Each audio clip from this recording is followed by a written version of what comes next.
folks, and welcome to my lecture on Laplace transform examples. In this tutorial, we solve lots of examples to practice how to use Laplace transform tables and Rock's Golden's rules in order to travel from time to the Laplace domain. If you haven't watched my previous lectures on the tables and golden rules for the region of convergence, please do it before you continue as they are very relevant. Let's start with the time domain and Laplace domain shifting property. If the Laplace transform of xt is xs, here's the time domain shifting property, and here's the Laplace domain shifting property as we learned in the last lecture. Let's also add time domain or Laplace domain scaling property. First example, what is the Laplace transform of ut minus 1? From the table of pairs, we know the Laplace transform of u of t is 1 over s. Now, to create this function, we just need to shift the signal by 1 unit in the time domain. So, in the time domain shifting property, t0 is 1, which means the Laplace transform is just multiplied by e to the power of minus s. Here we go. Now, let's find the rock. This Laplace transform expression has only one pole at the origin. Let's plot it on the Cartesian system. Here's the boundary for rock, as rock cannot include any pole. Rock can be on the right side of the boundary or on its left. To decide, we need to look at the signal in the time domain. Here's the unit step function, and if we shift it by 1 unit, here's what we get as we learned in signal transformations lecture. This signal is right-sided, and based on the golden rules, rock must be right-sided, i.e. on the right side of the pole. So here's the Laplace transform, and here's the rock. Next example, what is the Laplace transform of this signal? This is super easy as we have a signal very similar to this in the table of pairs. Here's the pair.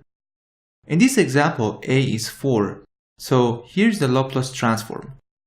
What about rock? There is only one pole at s equal to minus 4. Let's plot it. And here's the boundary. To decide on the rock, we should look at the signal in the time domain. E minus 4t has this exponential decay behavior from minus infinity to infinity. And here's the unit step function. If we multiply both terms, the negative side becomes 0. Let's plot it again. This signal is clearly right-sided, and therefore rock is right-sided, which can be mathematically expressed as real part of s greater than minus 4. Next example is e to the power of minus 3t ut minus 1, and we want to find Laplace transform. The problem here is this t gets shifted by 1 unit, but here there is no time shift. So we cannot directly use time domain shifting property. To deal with this issue, let's use a simple trick and write the exponential power as minus 3 t minus 1 plus 1. Minus 1 can be cancelled by 1, and it's basically the same thing. Now let's break the exponential function into 2 terms. Multiply by ut minus 1. Bring this constant number to the front.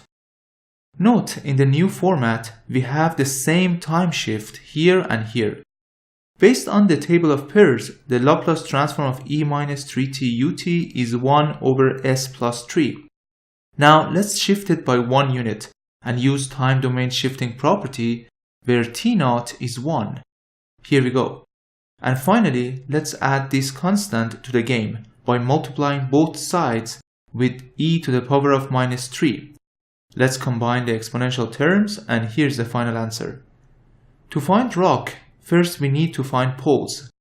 Here there is one pole at minus 3. This is the pole, and here is the boundary for the rock. This signal has an exponential decay from minus infinity to plus infinity.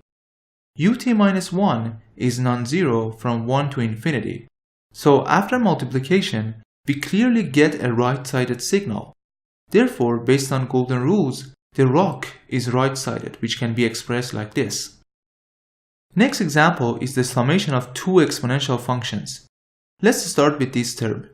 From the table of pairs, here's the Laplace transform. And for the second term, we can use the same pair where a is minus 2, as you can write it like this. So here's the Fourier transform. Now let's add them up in the time domain and consequently in the Laplace domain. To simplify the Laplace transform more, let's add up both terms. Minus 2 is cancelled by 2 and we get 2s in the numerator. Here's the final Laplace transform. To find rock, let's find the poles. There's one pole at minus 2 and one pole at 2 as plotted here. Then we need to draw the vertical lines which indicate the boundaries. There are 3 possible rocks here. To find out which one is the correct one, we should look at the signal in the time domain. The first term has this exponential descent and here's the unit step. e to the power of 2t has this ascending behavior and here is unit step again. After multiplication of each exponential by the unit step, the negative side becomes 0 and we end up with right-sided signals. It's obvious that the summation of 2 right-sided signals is right-sided, and therefore, based on the golden rules, the rock must be right-sided, i.e. on the right of the rightmost pole.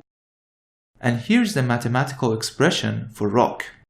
Next example is e to the power of minus absolute value of t. As we learned in the Fourier transform examples lecture, you can simply break this function into 2 terms, one for positive t's and one for negative t's. The rest is very straightforward. The Laplace transform of this term based on the table of pair is 1 over s plus 1. To find out the Laplace transform for the second term, I'm going to use this pair from the table where a is minus 1, as you can write it like this. To be consistent with the table, we need a negative sign here. The Laplace transform for this function is 1 over s minus 1. In our example, both terms are added together. To get rid of the negative sign, multiply both sides by minus 1. Now let's add them up. To simplify the Laplace transform expression, let's add up both terms. S is cancelled by minus s and we get minus 2 over s plus 1, s minus 1. To find rock, first we should find poles. There's one pole at minus 1 and one pole at 1 as plotted here, and these lines are the boundaries.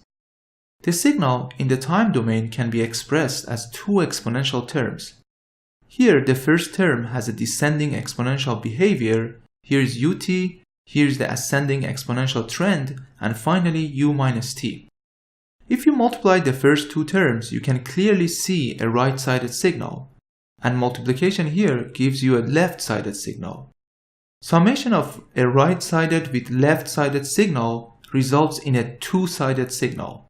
Therefore, based on the golden rules, rock must be bounded by poles, i.e. this area, which can be mathematically expressed like this. Next example. If the Laplace transform of this exponential function is given, what is the Laplace transform of this function? To go from this term to this one, we just need to consider multiplication by this exponential function and use the Laplace domain shifting property, where s0 is 2. So we just need to replace s by s minus 2. Here we go. Let's simplify it. To find rock, we need to consider poles. There is one pole at 1 and one at 3 as plotted here. The vertical lines are the boundaries. As we learned in the previous example, this signal is 2-sided. This signal is also extends from minus infinity to infinity and therefore 2-sided. Multiplication of 2-sided signals obviously gives us a 2-sided signal. Therefore, based on the golden rules, the rock must be bounded by poles, i.e. this area. And here is the mathematical expression. Next example. If this Laplace transform pair is given, what is the Laplace transform of this function? To go from this term to this, you simply need to scale time by a factor of 2 and use time scaling property where a is 2. So Laplace transform amplitude is just scaled by 1 over 2 and s is replaced by s over 2. Here we go. 2 is cancelled by 2 and we can simplify these terms like this. Multiply 2 by 2 and bring it to the numerator. Here's the final answer. There are 2 poles at minus 2 and 2 as plotted here. And these are the boundaries. As we just learned, this signal is 2-sided. Clearly, when we scale time by 2, the signal is still 2-sided. And therefore, based on golden rules, rock must be bounded by poles, i.e. here, which translates to real part of s between minus 2 and 2. Sorry, I forgot a negative sign here. Next example. If this pair is given, find the Laplace transform for this signal. This is easy peasy. To go from this signal to this, we simply need to apply a time shift by 4 units and a scale time by a factor of 5. Based on my lecture on transformation examples, it's easier to consider this order. First time shift and then time scaling. Let's start with the time shift by 4 units. We just need to replace t by t minus 4 and use time domain shifting property, where t0 is 4. Here we go. I prefer to have the constant 4 before s variable to have a proper mathematical style. So let's flip the order. Multiply by the Laplace transform. Now let's scale time by a factor of 5 and use time scaling property, where a is 5. This simply means the amplitude is scaled by 1 over 5 and s is replaced by s over 5. Here we go. This is the scaling factor, and let's replace all s by s over 5. Bring all the constant terms to the front and simplify these terms. This 5 is cancelled by 5. Bring the other one to the numerator and multiply it by 6. Here's the final answer for Laplace transform. To find rock, first we need to find poles. There's one pole at minus 15 and one pole at 15. Let's plot them on the Cartesian system and draw the boundaries. The original signal is clearly two-sided as shown in the previous example. Time shift and time scale won't change this fact, and the transformed signal is still two-sided. So, based on the golden rules, rock must be bounded by poles, i.e. between these boundaries, and here's the mathematical expression. Next property that I'm going to cover are time domain differentiation and Laplace domain differentiation properties. Example. What is the Laplace transform of the first derivative of delta function? Based on the table of pairs, the Laplace transform of delta function is 1. Now let's apply derivative and use time domain differentiation property, which simply means multiplication by s. The final Laplace transform has no pole to mess with stability. Also, the delta function is only non-zero at the origin, which means its first derivative has a finite duration, and therefore, based on the golden rules, the rock is everywhere. Next example. What is the Laplace transform of t multiplied by e to the power of minus 2t ut? From the table of pairs, we know the Laplace transform of this exponential function is 1 over s plus 2. Now let's multiply the signal by t in the time domain. This time domain multiplication translates to differentiation in the Laplace domain. Here we go. Just to refresh your memory on simple math, derivative of this rational function is basically this, where prime stands for the derivative. So derivative with respect to s is simply this. This term is 0 and minus is cancelled by the minus sign in the front. Here's what we get. What about rock? Here we have two poles at the same location, i.e. minus 2. Here's the boundary. The signal is basically 0 for negative t's and an exponential function from 0 to infinity. Therefore, it's right-sided. The other term is t, which goes from minus infinity to plus infinity. If we multiply both terms, the negative side of t is multiplied by 0 and we get 0. So, the whole function is non-zero for just positive t's, which implies the signal is right-sided. Therefore, the rock is right-sided, i.e. on the right side of the boundary. Next example is t squared u minus t. From the table of pairs, we know the Laplace transform of minus u minus t is 1 over s. To get rid of the minus sign, multiply both sides by the negative sign. Now, let's multiply it by t and use Laplace domain differentiation property. Minus is cancelled by minus. Again, based on this simple formula, here's the derivative of 1 over s. In this example, we have a squared. So let's multiply it by another t in the time domain and apply the Laplace domain differentiation property again. Minus is cancelled by minus, and based on this formula, we get this as the final Laplace transform. There are three poles all co-located at the origin. Here's the boundary. u minus t is only non-zero for negative t's and therefore it's left-sided. T squared is a quadratic function which is something like this. After multiplication, the positive side of t squared becomes 0. So the function is non-zero only for negative t's and therefore it's left-sided. Based on the golden rules, the rock must be left-sided, i.e. this area, which can be expressed as real part of S, less than 0. Let's move on to the convolution property. Convolution in the time domain becomes multiplication in the Laplace domain. Example: what is the Laplace transform of this exponential term convolved by another exponential function? Based on the table of pairs, the Laplace transform of the first exponential is 1 over s plus 2. And for the second term, I'm going to use this pair from the table. Here we don't have a negative sign, so multiply both sides by a negative sign. Let's apply convolution. Convolution in time domain is multiplication in the Laplace domain. Here's the final Laplace transform. There is one pole at s equal to minus 2 and one at minus 1. Let's plot them on the Cartesian system and draw the boundaries. If you look at the signal in the time domain, the first one is right-sided and the second one is left-sided. The convolution of a right-sided signal with a left-sided signal is simply a two-sided signal. To visually understand why this is true, please pause the video and solve this as we learned in the convolution examples lecture. ut, which is right-sided, convolved by u minus t, which is left-sided. If you do the convolution, you get infinity everywhere, i.e. the signal is two-sided. So, based on the golden rules, rock must be bounded by poles, i.e. this area which can be expressed as real part of S between minus 2 and minus 1. Next example, sine 3t u of t convolved with ut. Based on the table of pairs, the Laplace transform for the sinusoidal term is this, and here's the Laplace transform of u of t. Now let's apply the convolution. Convolution in time domain is multiplication in the frequency domain. Here we go.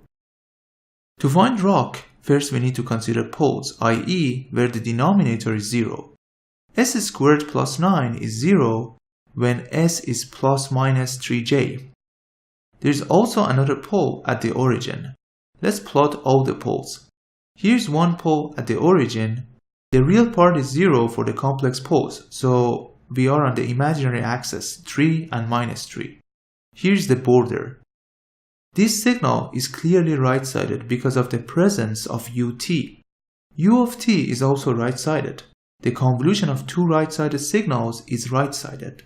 Again, to visually understand why, please pause the video and convolve ut by ut. If you do that, you can see the convolution is non-zero for positive t's, i.e. the answer is right-sided. This implies the convolution of two right-sided signals is right-sided. So based on the golden rules, the rock must be right-sided, i.e. this area. Here's the final answer. And last but not least, prove the Laplace transform of this integral is this.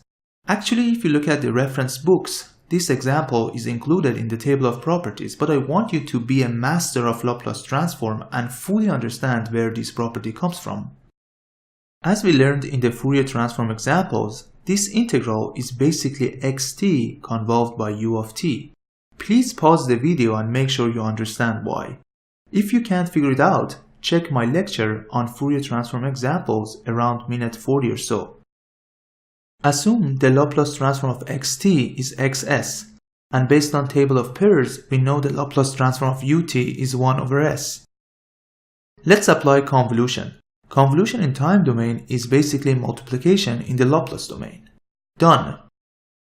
Okay, that's all for this lecture. The next video is on inverse Laplace transform and we will learn how to travel back from Laplace to the time domain super quick. Thanks a lot for watching this tutorial. Please don't forget to subscribe and see you guys in the next video. Cheers!